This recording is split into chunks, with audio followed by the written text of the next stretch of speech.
Hello, magandang gabi po sa ating lahat at welcome to our Thursday online Bible study. Magandang gabi po. Welcome again sa ating Thursday online Bible study.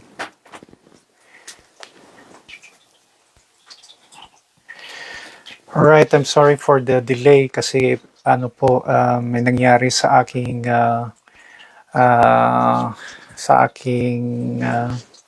cellphone at it's like a technical problem po. Anyway, magandang gabi po sa ating lahat. Welcome to our Thursday online Bible study. Our scripture background ay dito po sa Hebrews chapter 12 magmula sa verse 1 hanggang sa verse 2. Hebrews chapter 12 verse 1 and verse 2. Two verses lamang po, ano? At let me start with the first verse. At sabi po, therefore, since we are surrounded by such a great cloud of witnesses, let us throw off everything that hinders and the sin that so easily entangles, and let us run with perseverance the race marked out for us, fixing our eyes on Jesus, the pioneer and perfecter of faith. For the joy set before him, he endured the cross, scorning its shame, and sat down at the right hand of the throne of God. Once again, magandang gabi po sa ating lahat at welcome sa ating Thursday online Bible study. So, ngayon po dito sa Seoul ay napakalamig ngayon. Kaya, ayan ang situation naman dito po sa Seoul. Alright, it's January 22 and January 22, 2026. Magandang gabi po muli. Now, ang ating topic ay matatagpuan dito po sa verse 1.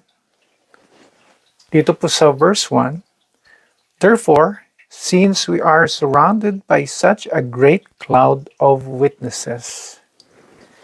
Therefore, since we are surrounded by such a great cloud of witnesses. Yun po yung sabi doon sa verse 1. At yung sumulat ho nito ay may sinabi na bagay na may katotohanan. Yung sinabing, we are surrounded by such a great cloud of witnesses.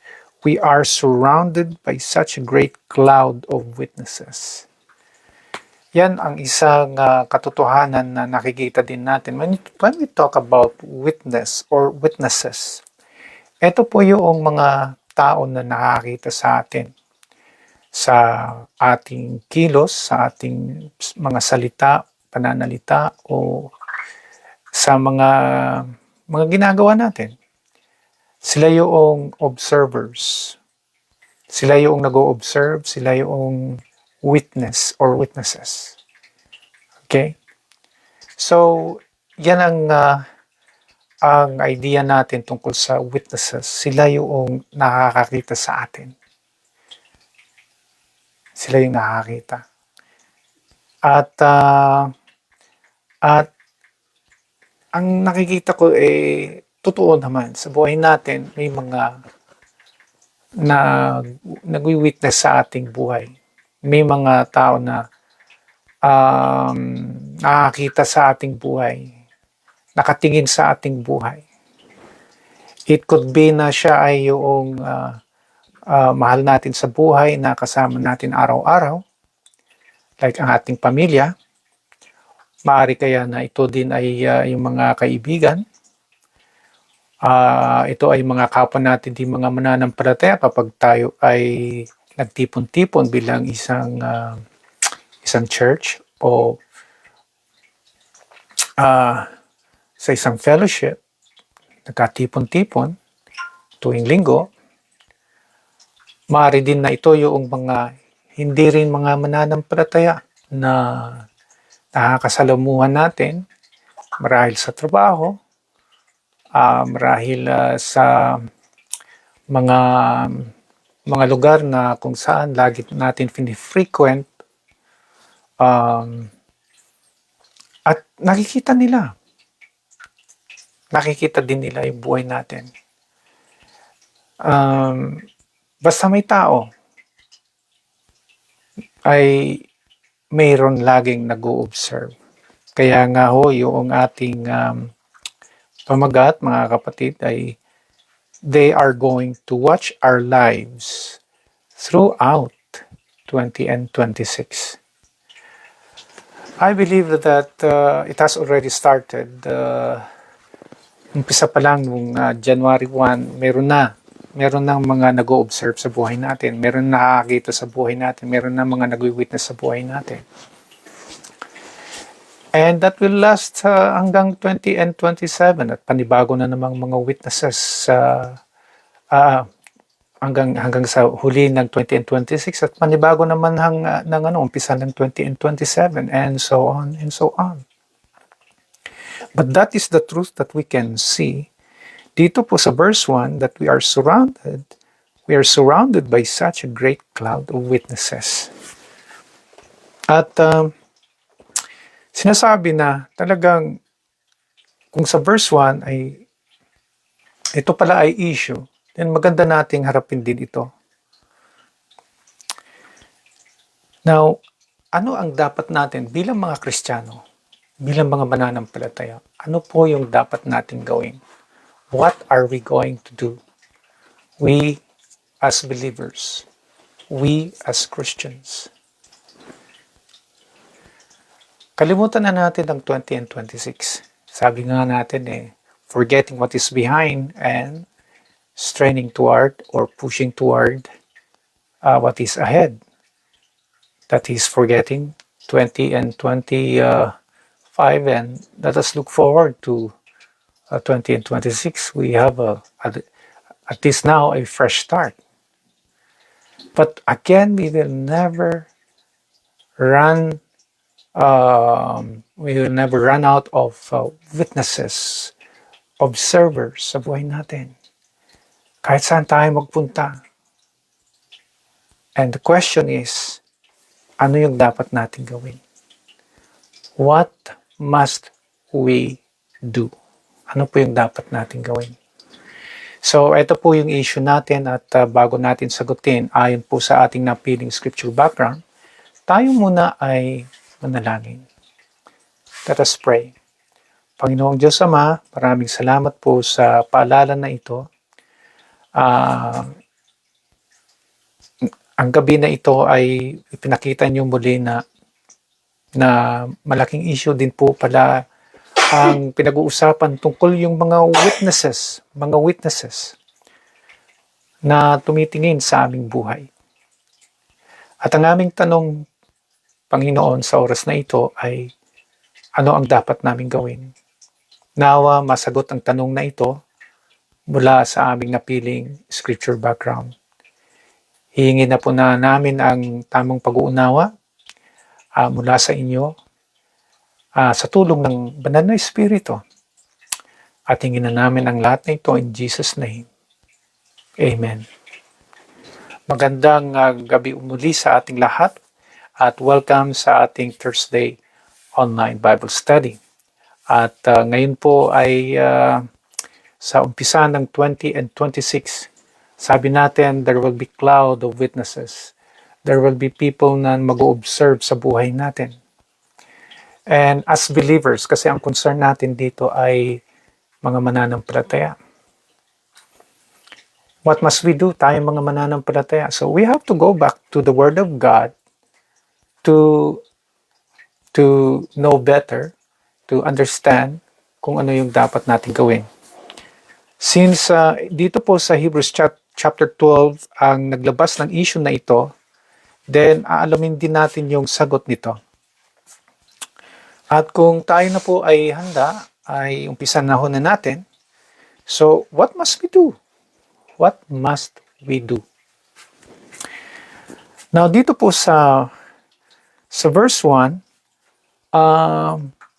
Sabi nga, since we are surrounded by such a great cloud of witnesses, sabi pa sa verse 1, let us throw off everything that hinders and the sin that so easily entangles.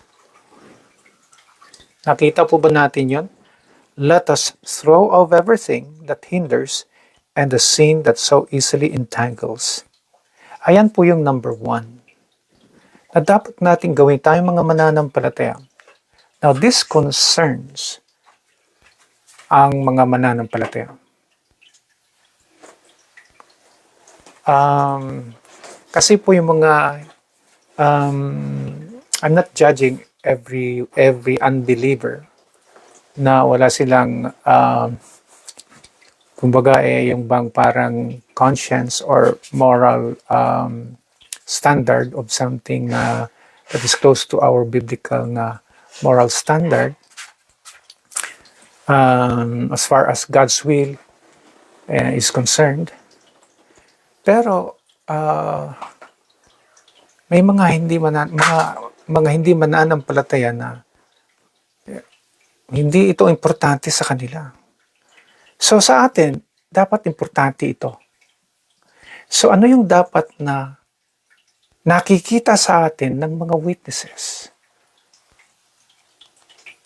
Ano yung dapat nakikita? What must we do na para makita nila ito? Number 1, let us throw off everything that hinders and the sin that easily entangles. Ang linaw po yan eh. Malinaw na malinaw. Let us throw off everything that hinders and the sin that easily entangles. So alam ng sumulat nito kung saan nakakatulong ang ating dapat nating gawin so that may magandang makikita ng mga witnesses. And yan is to throw off everything that hinders. Let me divide that into 2. First kasi, sabi niya, let us throw off everything that hinders. Alisin na natin yung mga bagay na nagiging hadlang. Hinders nakakahadlang. So, maaari na ito yung mga bagay na sabihin din natin na kapag nakikita sa atin ay sila ay nahihinder o kaya nai-stumble. Tayong mga mananampalataya ay nagsisikapan naman po natin na ihayag ang magandang balita. Kaso nga lang, dapat yung magandang balita ay tugma. Tugma din po yan sa ating buhay. Ngayon, kapag ang nakikita naman sa buhay natin ay hindi ito tugma o angkop sa ating hinahahayag na magandang balita, hindi kaya't may mai-stumble, hindi kaya't may mahihinder. Yun ang argumento ho dito eh. So napakahalaga na sa 20 and 26, ano man yung pagkakamali noong 20 and 25, wala na dapat yan. Alisin na natin yan. Let us throw off everything that hinders. Yes, kahit nga tayo mga mananampalataya, ini-scrutinize yung buhay natin. Minamanmanan. Tinitignan kung totoo nga tayo o hindi. Nadja-judge din tayo ng mga tao. At sinasabi, ganyan ba ang isang Kristiyano? Kasi meron silang nakikita na naghihinder sa kanila. O kaya meron tayong gustong i-share ng yung ma-share ng gospel. At sasabihin natin na ito ay magandang balita. Pero yung sinishare mo, sasabihin niya sa'yo, paano naman ako maniniwala kung ang mga kasama mo ay parang hindi ko naman nakikita sa kanila ang binabahagi mo. So you see, it hinders. That's why napakahalaga na concern ito na sa mga witnesses ng buhay natin, yung mga observers ng buhay natin, ay yung wala nawa yung makitang magiging hadlang na sila'y makalapit sa ating Panginoon. Amen? Di ba? At hindi lang yan, sabi pa nga, and the sin that easily entangles. And the sin that easily entangles. So, kumbaga, dalawang bagay ho yan. Throw of everything that hinders, more likely yung mga bagay na character flaw, maybe, or something na it's something na hindi magandang pag-uugali, o kaya bagay na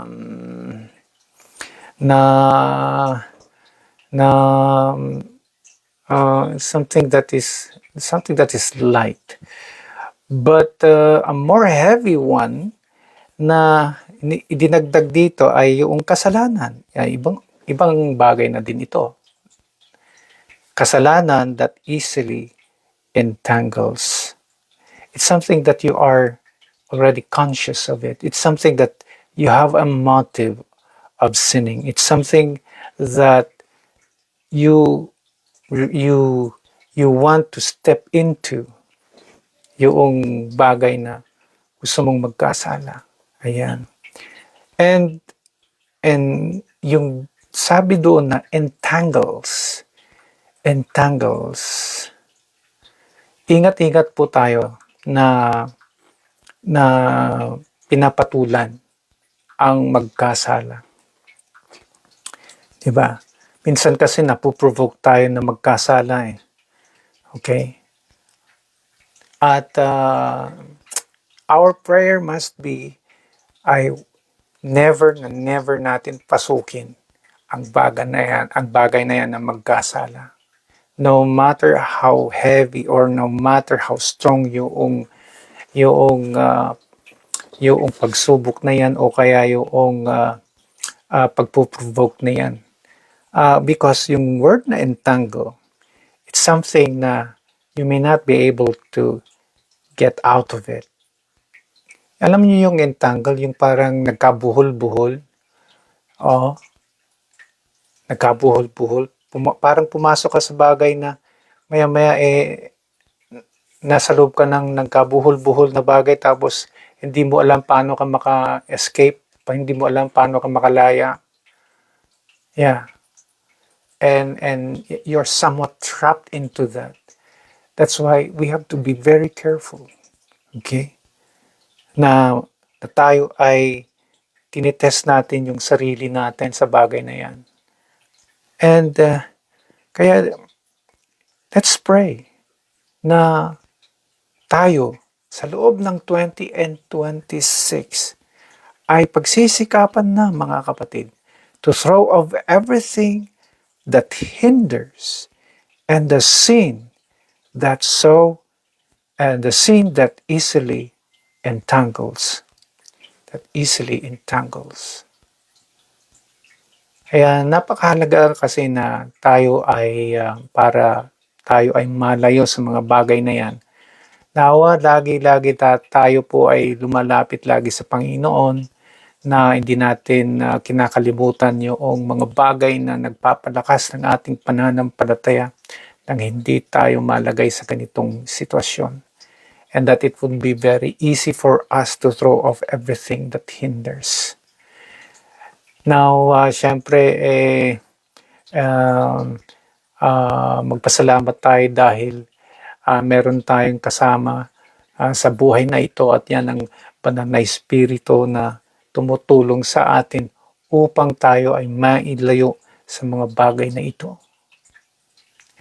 Kaya mga kapatid, sa taon na ito, pagsikapan natin na maging yung may pagsisikap talaga na na binabantayan ang kanyang pananampalataya. Binabantayan at hindi lang yan pinagsisikapang lumago sa pananampalataya. Sa mga bagay na kung saan ay may oportunidad ho tayo. Ayan. Kaya benefit talaga yan. It's a benefit. May benefit yung yung magpupunta sa church. Although I'm not guaranteeing na lahat ay na nagpupunta sa church ay lumalago, but the likelihood is greater than not going to church at all. Di po ba? And yung nagbabasa ng Biblia, nakikinig ng salita ng Diyos, ang nagpipray, ay nilalapit niya talaga ang sarili niya. Talagang, especially the Word of God, na panlaban natin yan sa kaaway ng ating Panginoon. And so, it's so important for us na sa umpisa ng taon na ito,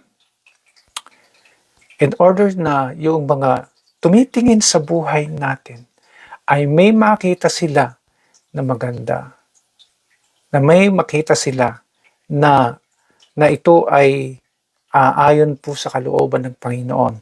Let us throw off everything that hinders and the sin that easily entangles. Amen? Tama po ba, di ba? Kaya, yun ang sabi dito. Ito yung paalala sa atin, mga kapatid. Huwag nating sirain na yung magiging umpisa natin maganda sa 20 and 26, mauuwi na naman sa hindi maganda. You know, when the world started, ang ganda kaso nasira nung pumasok ang kasalanan, di po ba? And you know how it destroyed everything. And so, don't let these things destroy your 20 and 26. Sayang. Okay. Yung pong susunod, mga kapatid, hindi lang po yung to throw off everything that hinders and the sin that easily entangles. Ang sabi pa, let us run with perseverance the race marked out for us. Let us run with perseverance the race marked out for us. So yun ang pangalawa. Ano yung dapat natin gawin? As witnesses, observe our lives. Let us run with perseverance and the race marked out for us. Yan ang magandang ipakita natin. Bukod sa nakikita nila na maayos yung buhay natin as far as those things that hinder and the sin that so easily entangles, maganda rin na nakikita sa atin ito. Let us run with perseverance and the race marked out for us. Now,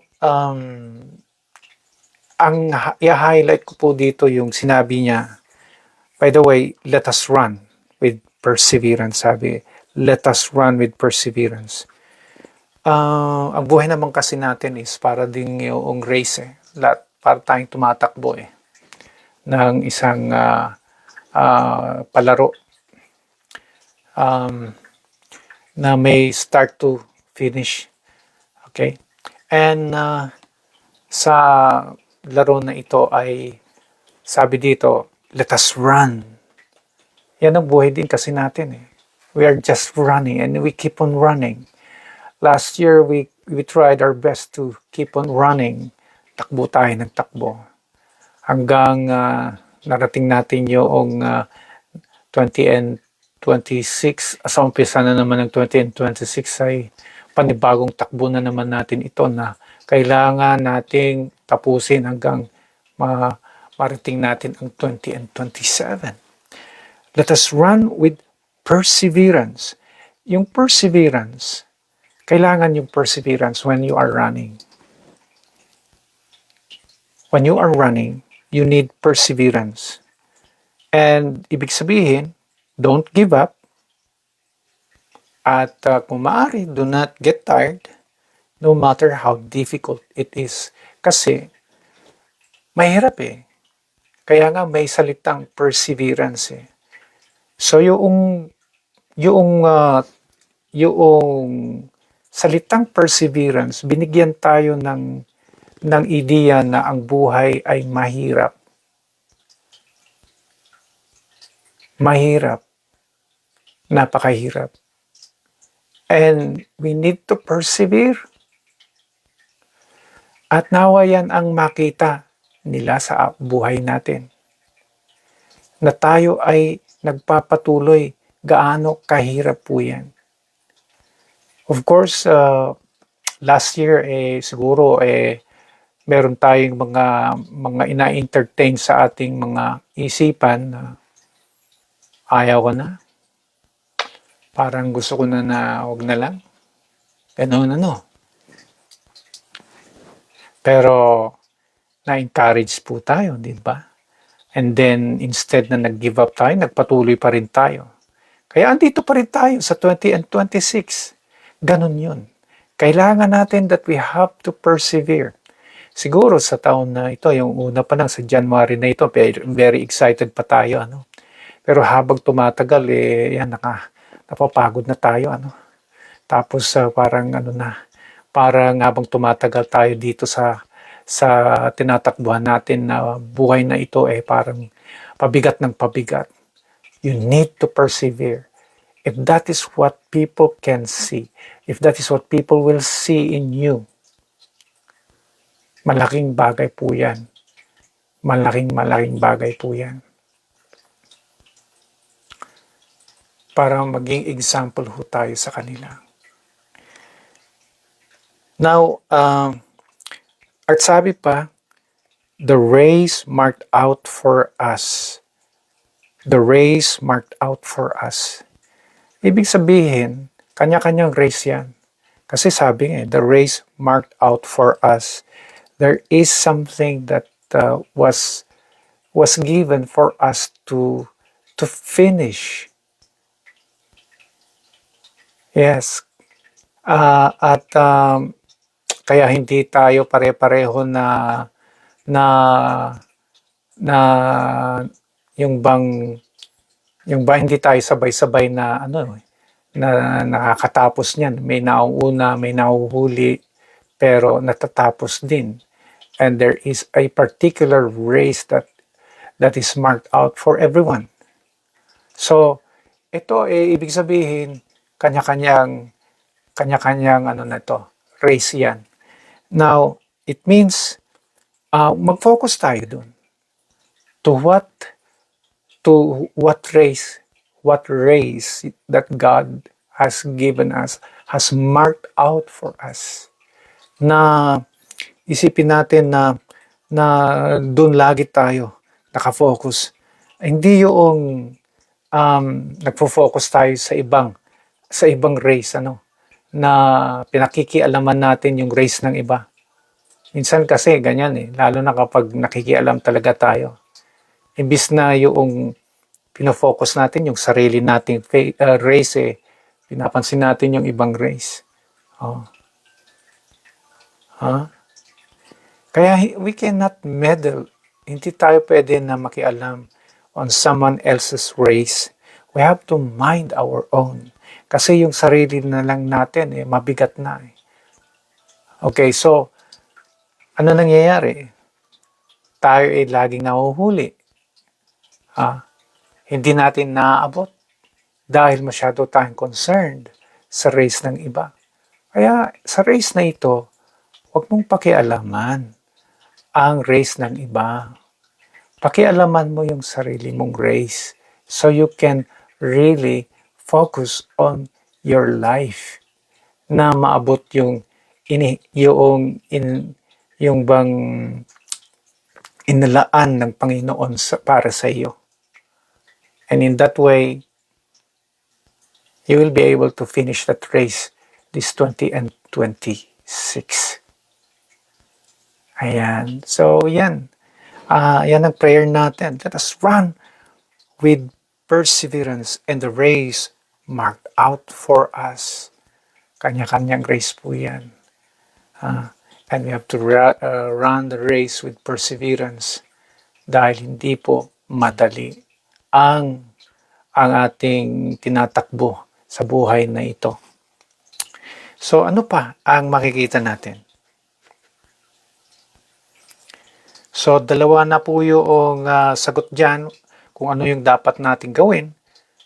Since we are surrounded by such a great cloud of witnesses, number one, let us throw off everything that hinders and the sin that so easily entangles. Number two, let us run with perseverance and the race marked out for us. At yung pangatlo, sabi dito sa verse 2, fixing our eyes on Jesus, the pioneer and perfecter of faith.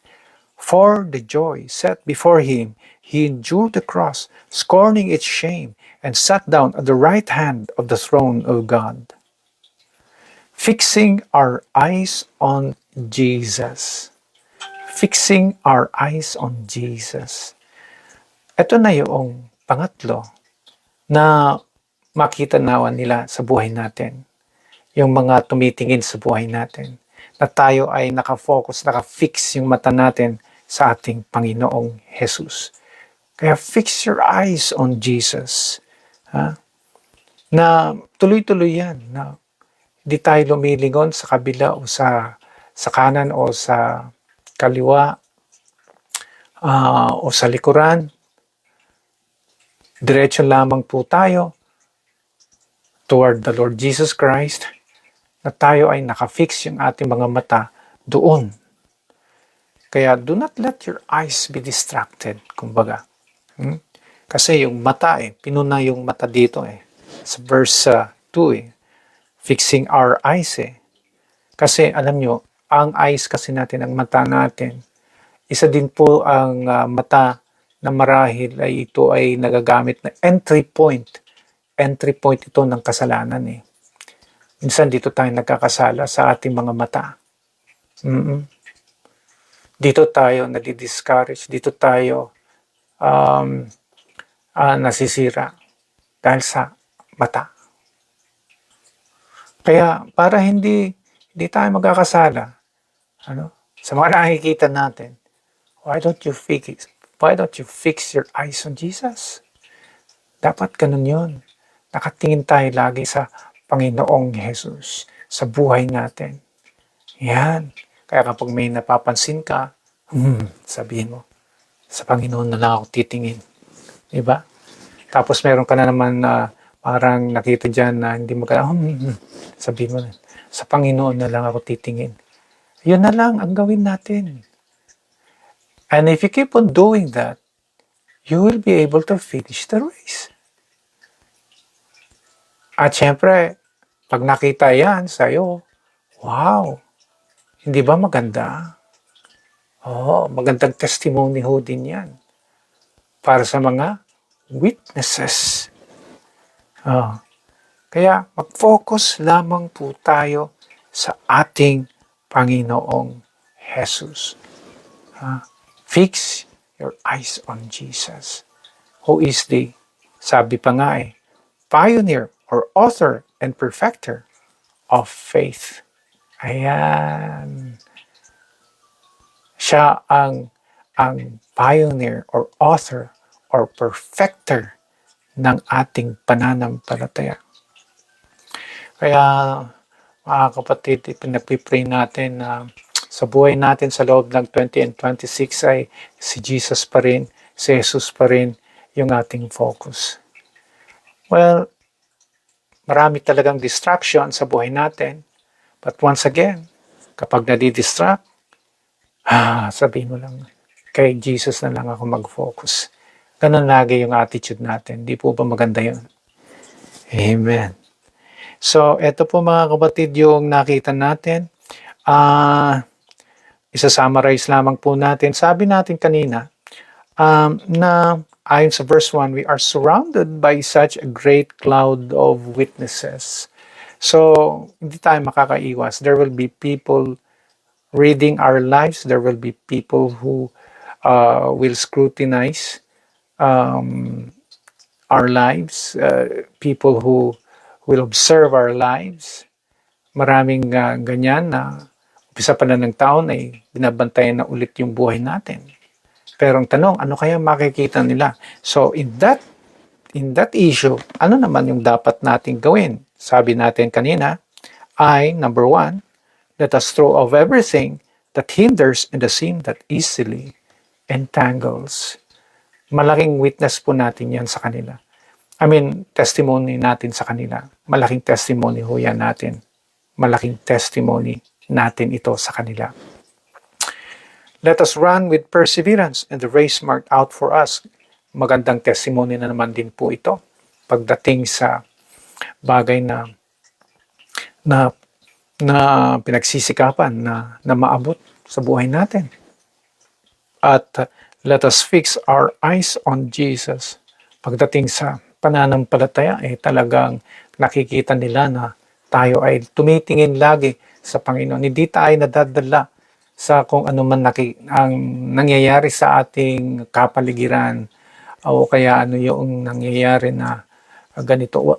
Tayo lagi nakikita nila na nakafocus sa Panginoon. Magandang testimony din po ito sa atin para sa kanila. So, eto mga kapatid, yung nakita natin na dapat nating gawin. Meron po ba kayong tanong? Meron po ba kayong comment sa bagay na ito? Malinaw po ba sa atin, mga kapatid?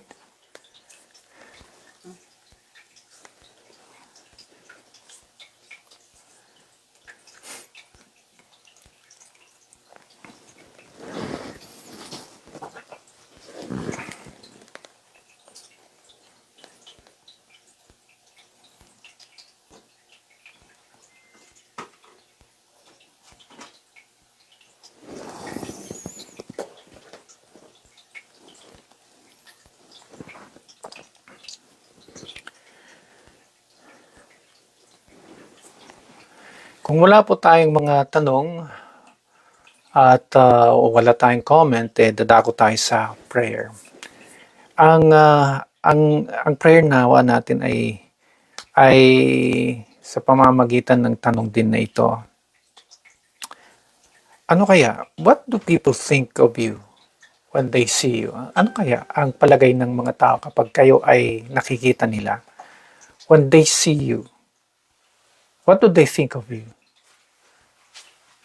Would they see any difference? Would they see anything na encouraging? Will they smell? Will they know that you are a Christian in all your conversations, in what you are doing sa buhay, sa iyong buhay? Yung character, yung attitude. Ito ba'y reflection? Nagre-reflect ba ito? Nagre-reflect po ba ito sa Panginoon? Nagre-reflect kaya ang Panginoon sa ating mga attitudes o kaya yung ating character? So, ito yung maganda na iniisip natin. Speaking of which, yung New Year's resolution, uso-uso ho yan, and it's about time for us na maganda na pinag-iisipan din natin ito, na chine-check natin kung ano yung makikita ho sa atin. Remember, we're not alone. We cannot say na mag-isa ko lang, wala akong pakialam. Ano man nagsasabihin nila, wala akong pakialam. But remember, the Bible is so concerned about what they will witness, what they will observe sa buhay natin. Kasi kung hindi ito totoo, wala sana itong verse 1 and verse 2 sa Hebrews chapter 12.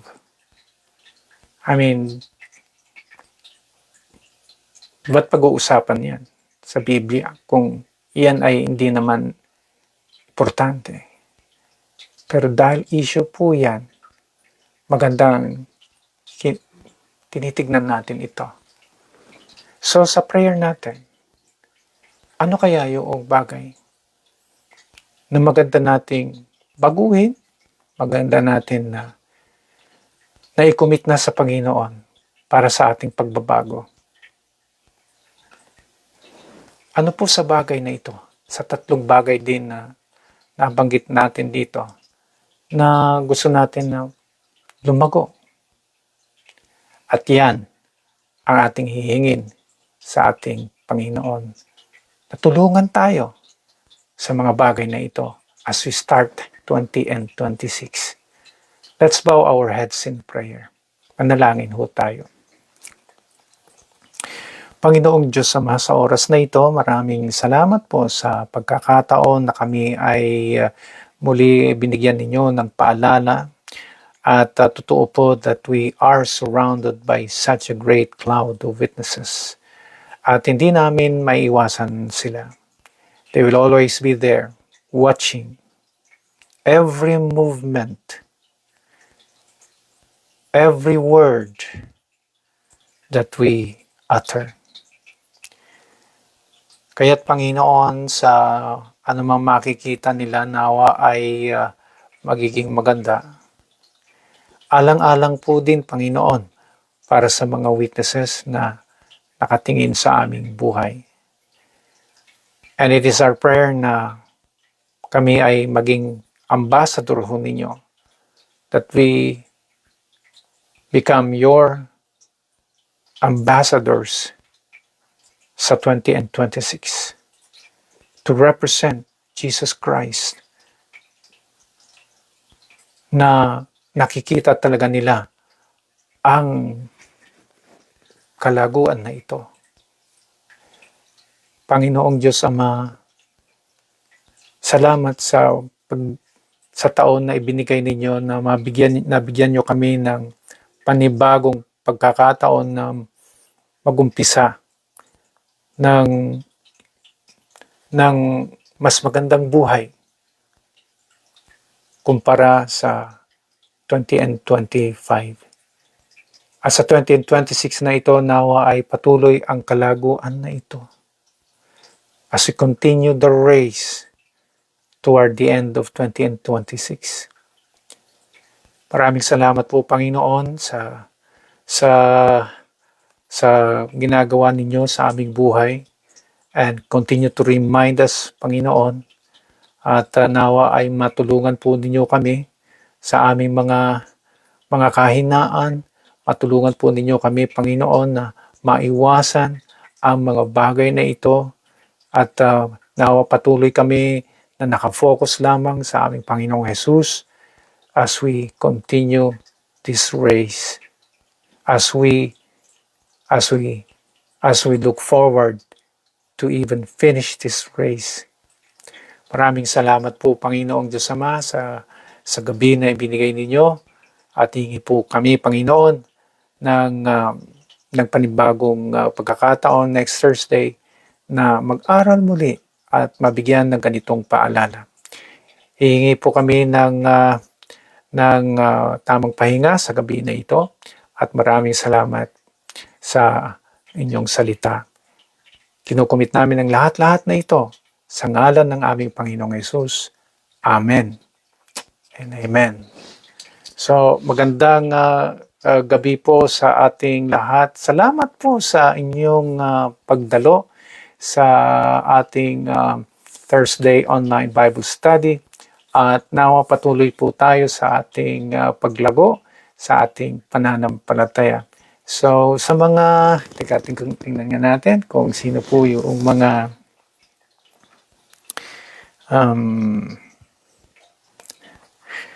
kumusta na po pala, mga kapatid? Ayan, tingnan natin, ano?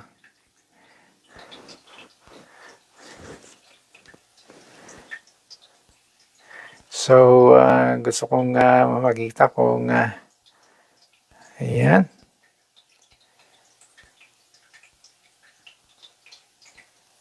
Ayan, magandang gabi, Ate Ermeline. Ayan, si Ate Mel. Ayan. Yes, at si Tang Grace. Ayan, Brother Rene, Sister Grace. Magandang gabi din.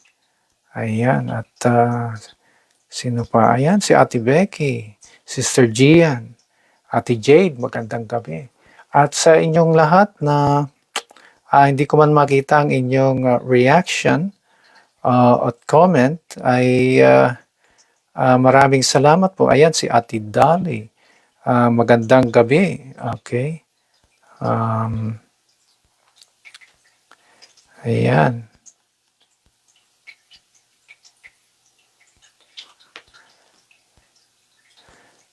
Let's see. Ate Carmela. Ate Mila, hello. Magandang gabi. Brother Ruel. At Sister Lorena. Ayan, magandang gabi po. At sa inyo po na hindi ko makita ang inyong comments or reaction, ay maraming salamat po sa inyong pakikinig at hanggang susunod ng ating susunod na Thursday para sa panibago na namang lesson natin. See you next Thursday. God bless po sa ating lahat at